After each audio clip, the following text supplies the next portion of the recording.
100 years ago, on the central ridge, at the confluence of the Subarnarekha and the Kharkai rivers, the site of India's first steel plant was chosen. Way back in 1907, when Tata Steel was set up, the founder, Jamsetji Tata, envisioned a city with its roots reaching deep into biodiversity management. In the 1920s, Sir Dorabji Tata preserved its biodiversity for decades to come. On his invitation, a sanitary engineer, F.C. Temple, created a plan that integrated parks and gardens into Jamshedpur's urban fabric. Later in 1941, on Sir Vishveshwaraya's advice, Dimna Water Reservoir, an artificial lake set amidst the sloping hills to the city's north, was carved out to assure the city of a perennial source of water. An early high point came when the 190-acre Jubilee Park was inaugurated to mark Tata Steel's Golden Jubilee in 1958. Carefully laid out, the park is a botanical delight with natural spaces covered with indigenous and exotic trees, semi-natural gardens, and a man-made lake, Jayanti Sarovar, a favorable destination for migratory birds. Along the Sarovar was developed the Tata Steel Zoological Park, again replete with indigenous varieties of trees where butterflies, small animals and birds find a natural habitat.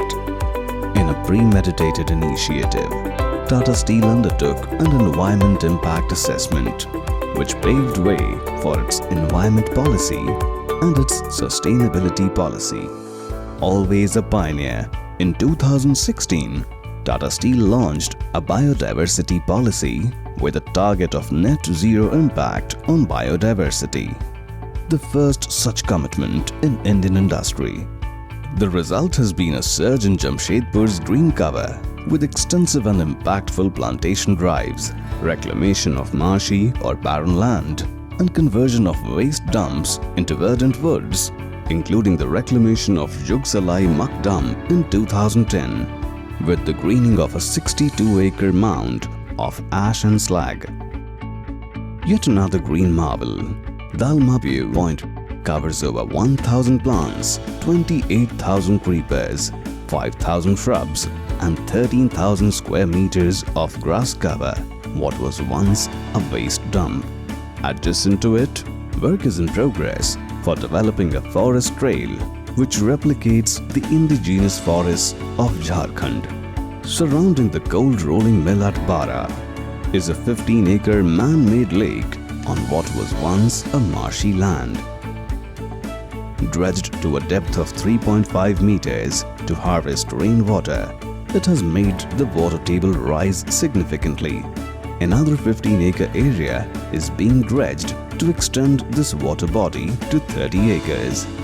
With every passing year, as Jamshedpur has seen greater urbanization, it has also seen more trees being planted, more parks, a multitude of water bodies, wider green verges along its tree-lined avenues, converging at large shrub-edged roundabouts overladen with a riot of flowers in winter.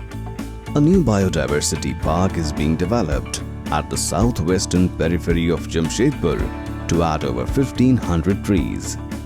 Jamshedpur, since ages, has been witnessing scores of migratory birds flocking to the large, dense tree-lined banks of the cooling ponds in the steelworks.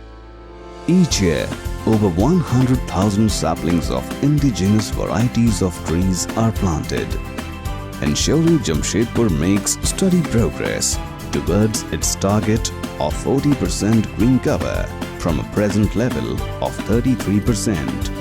The rich ecological diversity with the city limits of Jamshedpur not only makes it resilient, but has led to it being universally referred to as Steel City, Clean City, and Green City.